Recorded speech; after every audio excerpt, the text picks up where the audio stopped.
प्रभु जी, आज हम चर्चा करेंगे कि यदि किसी मनुष्य के ऊपर कर्ज बहुत ज़्यादा हो, वह आर्थिक रूप से बहुत परेशान हो, तो वह कौन सी साधना करे कि वह इस परेशानी से मुक्त हो सके।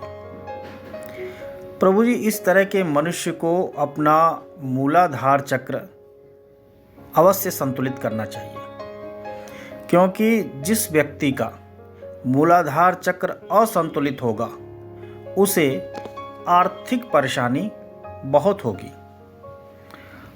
इसलिए हर व्यक्ति को अपना मूलाधार चक्र जरूर संतुलित करना चाहिए।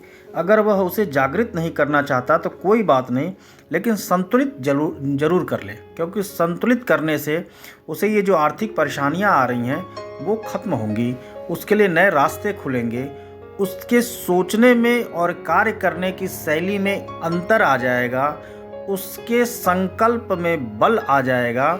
इसलिए हर मनुष्य को चाहिए कि वह कम से कम अपने मूलाधार चक्र को संतुलित अवश्य करे। प्रभु जी, ये जो कुंडलिनी साधना है ना, ये वास्तव में भौतिक शरीर से लेके आत्म शरीर तक के विकास की साधना है, और इस साधना के द्वारा मनुष्य अपना आमूलचूल परिवर्तन कर सकता है, उसका विकास संभव है। योगियों ने तो यहाँ तक कहा है कि मनुष्य इस साधना के द्वारा अपना स्वयं का विकास कर सकता है। इसलिए इस साधना को सिद्ध योग या महायोग कहा गया है, क्योंकि हमारे भीतर जो आत्मा है वह खोई हुई है। हम उसका अनुभव तो करते हैं पर जान नहीं पाते उसे। लेकिन यदि हम कुंडलिनी साधना में ध्यान साधना के द्वारा उसे जागृत कर लें और समाधि से पूर्ण चैतन्यता को प्राप्त कर लें, तो हम अपना विकास कर सकते हैं। और प्रभु जी, आप तो जानते हैं कि कुंडलिनी साधना में प्रथम चक्र मूलाधार चक्र होता है, और इस चक्र का किसी भी मनुष्य के ऊपर बहुत प्रभाव पड़ता है। प्रत्येक मनुष्य का यह चक्र संतुलित होना चाहिए, क्योंकि जिसका भी ये चक्र संतुलित होता है वह मनुष्य बहुत सारी विपत्तियों से बच सकता है। उसका सोचने का, उसका काम करने का और किसी भी परेशानी को लेकर उसे हल करने के लिए उसकी जो शैली होती है उसमें बहुत परिवर्तन आ सकता है। क्योंकि यह अगर असंतुलित है, मूलाधार चक्र यदि किसी का असंतुलित है, तो वह मनुष्य सिर्फ और सिर्फ काम वासना से अति पीड़ित रहेगा, अर्थात उसका जीवन पशुवत हो जाएगा। इसलिए आप इसे संतुलित करें, और इसे संतुलित करने के लिए सिर्फ ये करना है कि आप प्राणायाम खूब करें, जोर जोर से प्राणायाम करें, और प्राणायाम करने के बाद लम शब्द का दीर्घ उच्चारण से कम 5 मिनट जप कीजिए। वो जप इस तरह से करिए, लम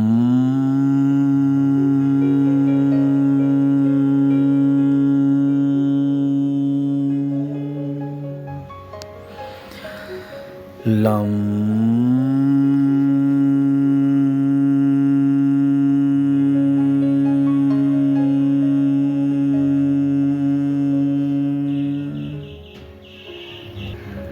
जब इस तरह से आप जप करेंगे तो आपका मूलाधार चक्र धीरे धीरे संतुलित होने लगेगा, और इस साधना के दौरान हो सकता है कि आपको लघु शंका बार बार जाना पड़े, और आपको हल्का सा बुखार महसूस हो और पसीना ज़्यादा आए, लेकिन इससे परेशान होने की ज़रूरत नहीं है।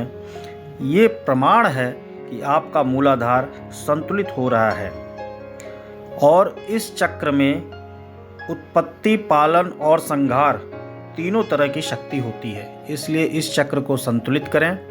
अगर आप इसे जागृत नहीं करना चाहते हैं तो भी आप इसे संतुलित करें, क्योंकि इसे मूलाधार चक्र के संतुलन में आने से आपके जीवन का स्तर ऊपर उठेगा, आपके कार्य करने का स्तर अच्छा होगा। हरि ओम प्रभु जी, हरि ओम प्रभु जी।